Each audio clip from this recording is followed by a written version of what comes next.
আসসালামু আলাইকুম বন্ধুরা, সবাই কেমন আছেন?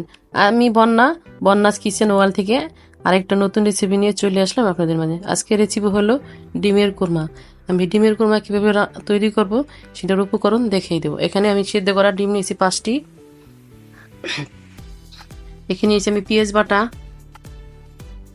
এখানে নিয়েছি আমি রসুন বাটা, এখানে নিয়েছি আমি আদা বাটা, এখানে নিয়েছি আমি পেস্তা বাদাম, কাঠবাদাম, কাজু বাদাম, নিয়েছি সস, এখানে নিয়েছি তেজপাতা, এখানে নিয়েছি ধনের গুঁড়ো, জিরের গুঁড়ো, হলুদ, মরিচ, এখানে নিয়েছি দুধ। আমি দুধটা আগে গরম করে রেখে দিয়েছিলাম।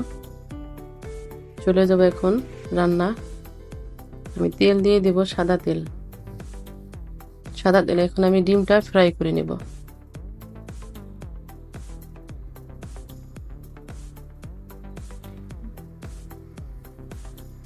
ডিমটা হালকা লাল করে ফ্রাই করতে হবে, বেশি ভাজা যাবে না, কম ভাজা যাবে না।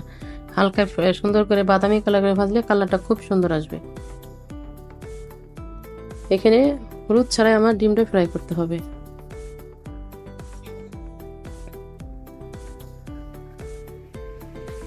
আপনারা সম্পূর্ণ ভিডিওটা দেখবেন, সম্পূর্ণটা ভিডিও দেখলে রেসিপিটা ভালো হয়।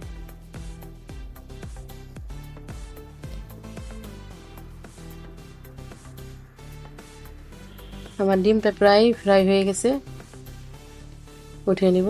এখন আমি রান্নার জন্য তেল দিয়ে দিব হাফ কাপ।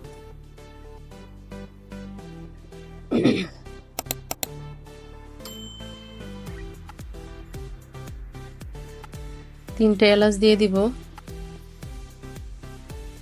3টা দারচিনি দিয়ে দিব, 2টো তেজপাতা দিয়ে দেব। একটু হালকা নেড়ে চেড়ে দিয়ে দিব পেঁয়াজ বাটা।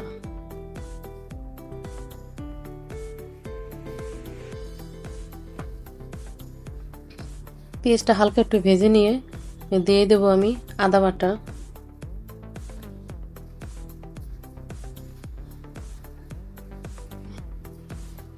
দিয়ে দেব রসুন বাটা।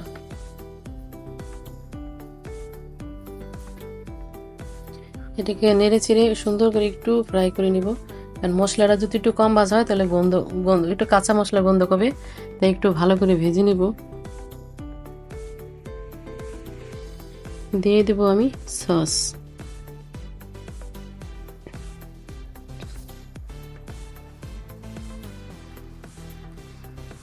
সসটা দিয়ে একটু নেড়ে চেড়ে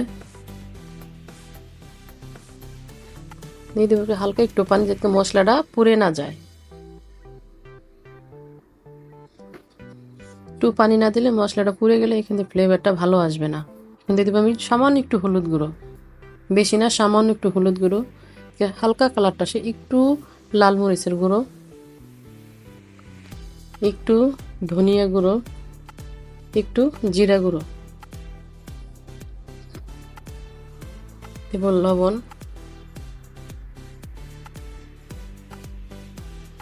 হালকা একটু মশলা কষিয়ে নিব আমি।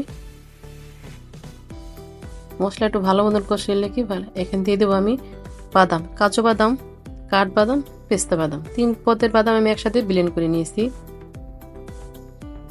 এখন মশলাটা ভালো মতন কষিয়ে নিব। যখন কষানোর পরে তেল উঠে আসবে তখন মনে করুন হয়ে গেছে। এখন আমার মশলাটা এখন আমি দিয়ে দেবো, এটা হলো গরুর দুধ। আপনারা পাউডার দুধ ইউজ করতে পারবেন। আমি পাউডার দুধ ইউজ না করে আমার ঘরে গরুর দুধ আছে, তাই আমি গরুর দুধটা ইউজ করলাম। দুধটা আমি আগেই জাল দিয়ে রেখেছিলাম। আর সম্পূর্ণ রান্নাটা এই দুধের উপরেই হবে, কোনো পানি হবে না, কারণ পানি দিলে স্বাদটা তো ভালো লাগবে না, দুধটা দিলে একটু ভালো লাগে। তা আপনারা চেষ্টা করবেন শুধু দুধ দিয়ে রান্না করেন। এখন আমি ভাজা ডিমগুলো দিয়ে দেব।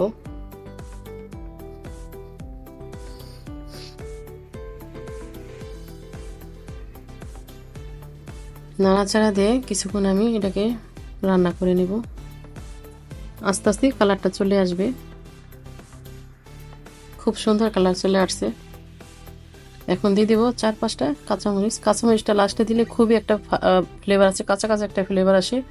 আর বিশেষ করে ডিমের কোরমার ফ্লেভারটা লাস্টে কাঁচামরিচটা দিলে অনেক ভালো লাগে, ফ্লেভারটা কাঁচা কাঁচা একটা ঘ্রাণ আসে, অনেক ভালো লাগে। লাস্টে আমি একটু চিনি দিয়ে দেব।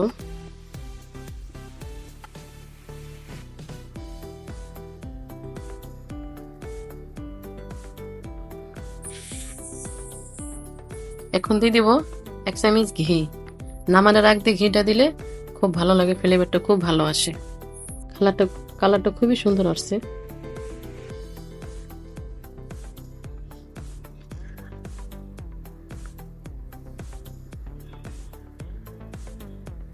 আমার রান্নাটা প্রায় হয়ে গেছে, মানে খুব সুন্দর একটি কালার আসছে।